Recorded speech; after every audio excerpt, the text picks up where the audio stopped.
పంట రాములోని దీవెనంట తల్లి గోదావరి నీళ్లు కలిగ సీతమ్మ పాదాలు ఊరంతా మనసంతా దేవి బాబా వస్తానా బాబా. అదేంటి దేవి ఉత్తన్నం పట్టుకొచ్చావు? ఉన్న కూర అంతా పాతకేస్తాను, నీకు కారంతో పెట్టాను బాబా. ఈ వ్యవసాయ పని అవసరం అంటావా బాబా? ఫ్యాక్టరీ పనులకు వెళ్తే డబ్బులు వస్తాయి, ఇక్కడ వడ్లు రావట్లేదు, వడ్డీలు పెరిగిపోతున్నాయి. ఈ సంవత్సరం వర్షాలు పడితే మన జీవితాలే మారిపోతాయి. దేవి వర్షం పడుతుంది దేవి, ఇంకా మన కష్టాలు తీరిపోయినట్టే.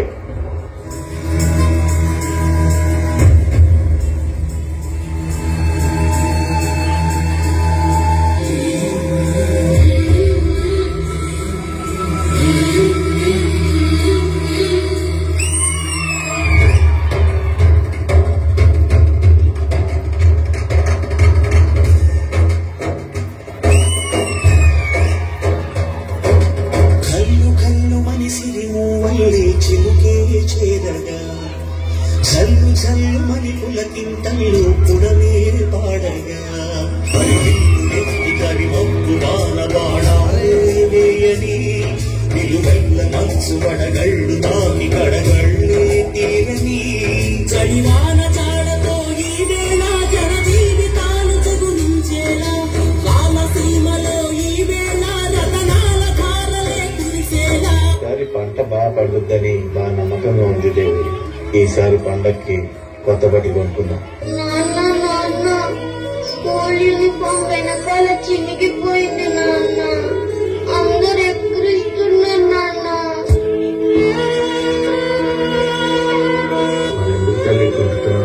ఏం చేయను, చెప్పు కూడా తెగిపోయింది నాన్న. అమ్మకి ఎన్నిసార్లు చెప్పినా ఎన్నిస్ పెట్టి పంపిస్తుంది, అదేమో నా కాలు కొచ్చుకుంటుంది నాన్న. పొలగట్టు వైపు వెళ్ళొస్తాం. మంచి నాన్న, ఈసారి పంట పండాక నీకు అన్ని కొత్తవి కొంటా, సరేనా? ఎరా సంటేశ్, వడ్డీ ఏది? నువ్వు నా అప్పు తీరుతావని నమ్మకం లేదురా, అంచేత ఈ ఎడ్లు తీసుకెళ్లిపోతున్నాను.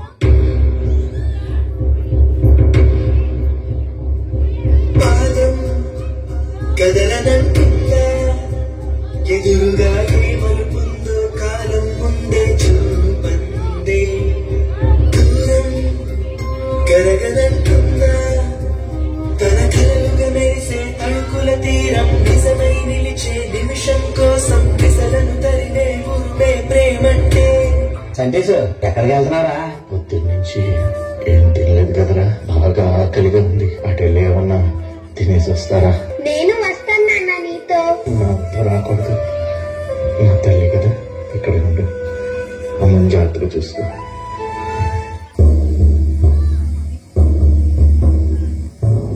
కళసానిది వీడ్కోను కన్నీటితో మార్చేవ్రాలు, అడవి చెట్లను పావురాళ్లను కలలు నైనా కనగలమా? చంటేసి చచ్చిపోయాడు. ఆశను సమాధి చేస్తూ బంధాలను బలి చేస్తూ ప్రాణాలే విడిచి సాగే పయనమిది. అయ్యో బాబా, పంతాని పానం మీద తెచ్చుకున్నావే. వ్యవసాయం చేసి ఏం బాగుపడ్డావు, ఇంత చేసిన ఏముంది అయ్యా?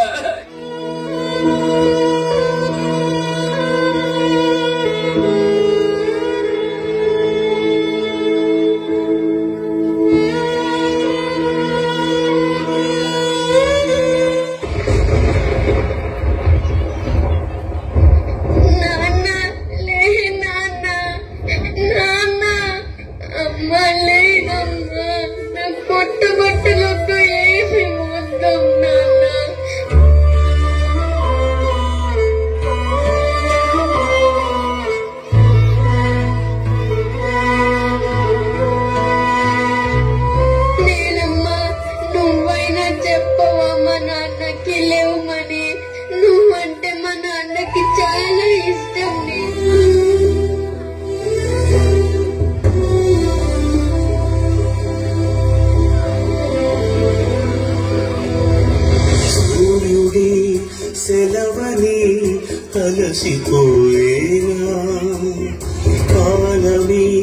శిలవలే నిలిచిపోయేనా మనిషి మనిషిని కలిపిన ఓ ఋషి